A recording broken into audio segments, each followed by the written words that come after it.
Ce qu'illustre le graphique précédent est une notion de vitesse d'élimination qui peut servir à définir une durée de séjour approximative, c'est-à-dire le temps qui est nécessaire à ce que le gaz en surplus commence à s'évacuer dans l'atmosphère.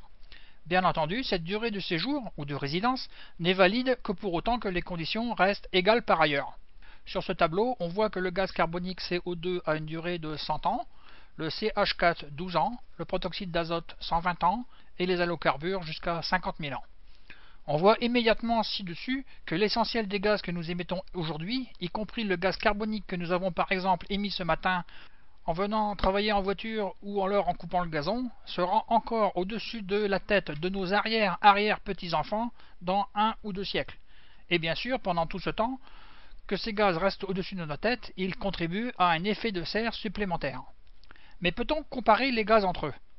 Afin de pouvoir faire une comparaison, ce qui est essentiel pour pouvoir faire des plans d'action, car tant que l'on ne sait pas s'il est préférable d'éviter l'émission de 1 kg de CO2 ou de 1 kg de méthane, il est difficile d'établir les priorités et donc de choisir. Il est possible de calculer pour chacun des gaz à effet de serre un pouvoir de réchauffement global, en abrégé PRG, et en abrégé en anglais GWP pour Global Warming Potential, qui permet de savoir de combien on augmente l'effet de serre lorsqu'on émet 1 kg de gaz considéré. Le pouvoir de réchauffement global d'un gaz se définit comme le forçage radiatif, c'est-à-dire la puissance radiative que le gaz à effet de serre envoie vers le sol, cumulée sur une durée qui est généralement fixée à 100 ans, d'une quantité de gaz donnée. En gros, c'est la notion qui permet d'appréhender à la fois sa puissance instantanée, qui est le forçage radiatif, c'est-à-dire la quantité de rayonnement qu'il intercepte et renvoie vers le sol, découlant de ses raies d'absorption et sa durée de séjour dans l'atmosphère. Cette valeur ne se mesure pas dans l'absolu, mais relativement au CO2. Le PRG d'un gaz est donc combien de fois plus ou combien de fois moins un gaz fait d'effet de serre sur 100 ans, c'est-à-dire combien d'énergie il renvoie vers le sol sur cette période, comparé à ce que ferait une même quantité de CO2 émise au même moment. On parle donc de PRG relatif, dont la définition correspond à une formule très barbare ci-dessous, que ceux qui n'y comprennent rien ne perdent pas espoir, ça redevient du français plus bas, où F signifie forçage radiatif, où N est généralement égal à 100 ans. Calculer formellement ce PRG tient à peu près de la mission impossible. Cela suppose de spéculer sur l'évolution du forçage radiatif qui dépend elle-même de l'évolution de l'épuration des gaz de l'atmosphère, de la concentration préexistence et des émissions à venir, d'autres gaz ayant des raies d'absorption dans les mêmes plages de rayonnement, etc. En effet, il existe des zones de recouvrement entre les différents gaz à effet de serre. Plusieurs d'entre eux, par exemple le méthane et le protoxyde d'azote, absorbent les mêmes longueurs d'onde, ce qui fait que l'effet d'un supplément d'un des gaz n'est pas indépendant de la proportion des autres gaz déjà présents dans l'atmosphère.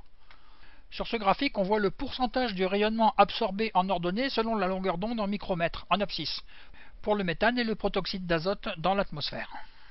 Il importe aussi de noter que le temps qu'un gaz reste dans l'atmosphère dépend des conditions du moment. Si les puits absorbant le gaz carbonique saturent, c'est-à-dire deviennent moins efficaces, la durée de séjour dans l'air de ce gaz augmentera. Postuler que la vitesse d'élimination du CO2 dans l'atmosphère sera stable sur 100 ans étant précisément contraire à la conclusion que les choses vont changer. Il en résulte que le PRG est par construction approximatif. Le PRG est donc une manière simplifiée de représenter les choses. Si l'on voulait être exact, chaque PRG serait une fonction non seulement de la capacité d'absorption propre de chaque gaz, mais aussi de la concentration des autres gaz déjà présents, et encore de l'évolution future des puits qui épurent les gaz de l'atmosphère. Cela est bien évidemment impossible, ou tout du moins pas avec des formules explicites. Toutefois, pour imparfaite qu'elle puisse être, une comparaison approximative reste bien préférable à pas de comparaison du tout, pour guider l'action. Une fois terminée cette grande dissertation sur leur élaboration imparfaite, voici les PRG relatifs des 6 gaz ou familles de gaz. Les perfluorocarbures et hydrofluorocarbures sont des halocarbures particuliers, visés par le protocole de Kyoto.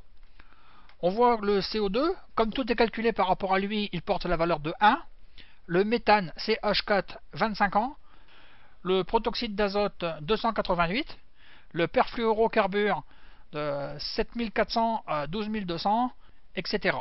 Ce que signifie le tableau ci-dessus, c'est donc que si on met 1 kg de méthane dans l'atmosphère aujourd'hui, on produira le même effet sur un siècle que si on émet 25 kg de gaz carbonique au même moment. On pourrait résumer le tout en disant qu'un kilo de méthane fait 25 fois plus d'effet de serre cumulé sur un siècle qu'un kilo de gaz carbonique, ou encore que le méthane est un gaz 25 fois plus puissant que le gaz carbonique pour l'effet de serre. Si on met 1 kg d'hexafluorure de soufre dans l'atmosphère, on fait 22 800 fois plus d'effet de serre cumulé sur un siècle que si l'on met 1 kg de gaz carbonique. Pour l'effet de serre, 1 kg de ce gaz vaut 22,8 tonnes de CO2, c'est-à-dire plus que l'émission actuelle de 3 Français, mais moins que l'émission d'un Canadien. Heureusement, nous émettons de toutes petites quantités pour le moment de ces gaz. Le PRG est donc tout simplement l'équivalent CO2.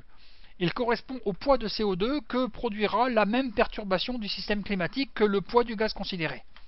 Dans certaines circonstances, plutôt que de mesurer le poids de gaz carbonique, les physiciens et souvent les ingénieurs ont pris l'habitude d'utiliser l'équivalent carbone. À ce moment-là, plutôt que de comparer le poids de CO2 émis, on compare le seul poids du carbone contenu dans le CO2 émis. Par définition, 1 kg de CO2 vaut 0,2727 kg d'équivalent carbone, c'est-à-dire le poids du carbone seul dans le composé gaz carbonique. Pour les autres gaz, l'équivalent carbone vaut équivalent carbone égale PRG relatif multiplié par 0,2727. Cela peut sembler très compliqué, mais c'est au contraire très simple. En effet, cette convention permet de savoir sans calcul combien d'équivalent carbone nous obtiendrons dans le CO2 résultant de la combustion d'un hydrocarbure donné. Il suffit de mesurer le poids de carbone par kilo d'hydrocarbures brûlés et cela donnera l'équivalent carbone du CO2 émis. L'hydrogène donne de l'eau qui ne compte pas, comme expliqué au début de cette page. Simple, dis-je. Pour les principaux gaz à effet de serre, par exemple, les équivalents carbone sont les suivants. Gaz carbonique CO2 0,273, méthane 6,82, etc. La taxe carbone, envisagée par M. Jancovici, l'auteur du site manicorp.com, pour décourager l'émission de gaz à effet de serre, utiliserait l'équivalent carbone pour fixer le niveau de la taxe selon les gaz. Si la tonne équivalent carbone vaut 1000 €, alors l'émission d'une gaz carbonique sera taxée 273 €. L'émission d'une tonne de méthane, 6820 €. L'émission d'une tonne de protoxyde d'azote, 81 300 €, etc. Une fois que nous avons une base de comparaison des gaz à effet de serre, sinon ce n'est pas possible, nous pouvons alors donner une répartition par gaz des émissions humaines qui se présente comme suit. Or ozone, qui, comme expliqué plus haut, n'a pas d'émission directe. Sur ce tableau, on voit la répartition des émissions humaines de gaz à effet de serre par gaz en 2004, en milliards de tonnes équivalent pétrole. On voit que les halocarbures représentent 0,1% des émissions de gaz de 2004. Même chose que le graphique de droite, avec une présentation donnant la part de chaque gaz. Halocarbures, par exemple, c'est 1%. CO2 d'origine fossile, 58%. Les aérosols. Outre les gaz à effet de serre, l'homme émet aussi des aérosols et des précurseurs d'aérosols. Un aérosol est une suspension dans l'air de gouttelettes ou de poussière. Nous en voyons tous les jours par exemple, les nuages. Mais un nuage de poussière rentre aussi dans cette catégorie. Quand nous passons le balai un peu énergiquement, nous provoquons un aérosol. Les émissions d'aérosols comprennent par exemple les particules fines émises lors de la combustion du pétrole ou du charbon. Les fameuses fumées noires d'une voiture diesel par exemple. Les particules fines émises lors de l'utilisation du bois comme combustible, ce qui représente 10% de la consommation d'énergie à la surface de la planète, en ordre de grandeur. La poussière directement soulevée par la circulation routière ou l'exploitation de carrières.